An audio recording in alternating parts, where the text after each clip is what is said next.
Alors, un immense merci à chacun d'entre vous d'avoir pénétré dans cette fiction apprenante. Je vais vous proposer de poser les uniformes pour cette conclusion.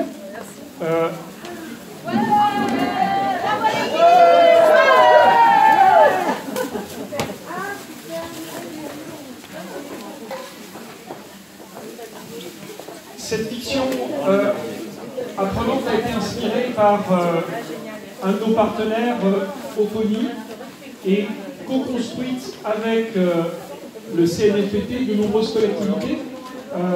Alors j'ai peur de les oublier, mais peut-être que les collègues des collectivités qui ont participé peuvent lever la main et puis simplement dire voilà les acteurs. En un mot juste, de quelle collectivité vous venez pour qu'on sache quand même? Conseil régional pour la Franche-Comté.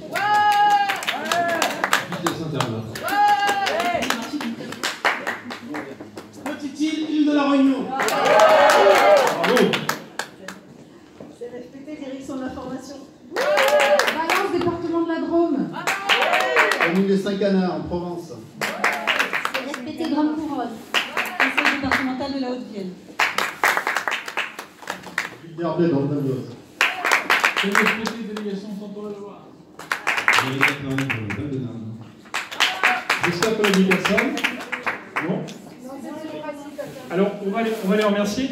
En deux mots, peut-être pour repartir sur une mise en perspective de ce que nous avons vécu. L'idée, c'était de trouver de l'énergie. Chacun va puiser de l'énergie pour mener à bien son action en tant que contributeur, que manager ou que innovateur. Le jeu et la créativité, la réussite éprouvée, la force d'un collectif sont des sources auxquelles puiser pour de l'énergie durable. Ces trois composantes transforment notre rapport au travail, voire même notre rapport à la vie dans son ensemble. C'est pas que du déplaisir le travail, c'est aussi d'embarquer. La première de ces composantes, c'est l'énergie produite par le jeu et la créativité. Le jeu, c'est un mélange de surprise, d'excitation, de hasard, qui se déroule dans un flux continu d'interactions stimulantes avec des partenaires. Le jeu suppose dans le même temps une part de contrainte, les règles du jeu, et une part de liberté, l'exercice et l'interprétation des règles. Le psychologue Mihaly Csikszentmihalyi évoque le flow. C'est un état d'absorption dans la réalisation d'une activité. Tant que des enchaînements harmonieux se produisent, c'est l'envie de poursuivre qui prédomine.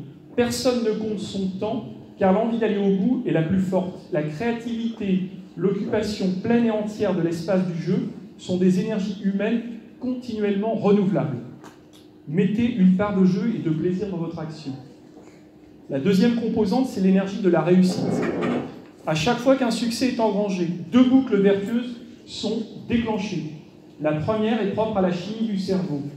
C'est celle de la libération de dopamine, ou hormone du plaisir, qui adresse au corps le message suivant: j'en veux encore. C'est un principe addictif que les jeux vidéo nous enseignent. C'est ce que ressent aussi le coureur une fois l'entraînement réussi, un état de bien-être qu'il n'a de cesse de vouloir reproduire, car il se sent en harmonie avec son corps, tout à la fois échauffé, détendu, légèrement fatigué, mais gonflé de dopamine. La seconde, c'est l'augmentation du sentiment d'efficacité personnelle, qui alimente nos petites voix qui susurrent « je l'ai fait, je peux le faire, j'ai osé, je peux faire d'autres choses plus difficiles encore ». Ce sentiment décrit par le psychologue Albert Bandura se développe au moindre succès. C'est l'inverse de l'impuissance apprise, qui s'insinue lorsqu'on se sent diminué par l'incompréhension d'une consigne ou le flou d'une tâche à réaliser. L'énergie de la réussite, c'est savoir ce que l'on veut exactement et y accéder par tout chemin. C'est accumuler une multitude de petits succès qui en annoncent d'autres. Quand ce succès est partagé à plusieurs, c'est un sentiment d'efficacité collective et une vision élargie du pouvoir d'action qui est accessible. L'énergie est ici un frottement social qui apporte un surplus de sens, de repères, d'envie de persister. N'oublions pas de célébrer nos petits succès collectifs. La troisième composante, c'est l'énergie du collectif, justement, qui nous porte par l'expérience irréversible de coopération. Qu'est-ce que l'expérience irréversible de coopération? C'est une source d'énergie qui se produit grâce aux interactions avec d'autres personnes avec lesquelles il est possible de coagir, d'apprendre et d'atteindre des buts élevés.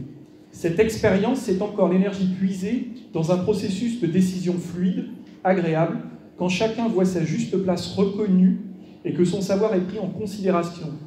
Par exemple, dans le cadre d'une décision prise en mode sociocratique. Ce ressenti d'une architecture invisible qui nous relie offre une base solide à notre action. Nous avons des pairs, nous les vivons comme compagnons, nous souhaitons leur accorder le meilleur. L'énergie durable repose moins sur des moteurs extérieurs à soi qu'à la façon dont les collectifs interagissent, créent, partagent des succès et coopèrent sur des sujets qui portent du sens pour tous. Chacun introjecte cette part de la puissance du groupe en soi. Ainsi, il ne marche jamais seul. L'apprentissage et le dépassement de ses limites ne sont pas des visées solitaires, mais des actes sociaux en prise avec la transformation du réel sur lequel on pèse, car on est unis. Devenez des managers formateurs pour enrichir vos collectivités de capacité à bâtir plus de collaboratifs. Merci à tous et encore bravo.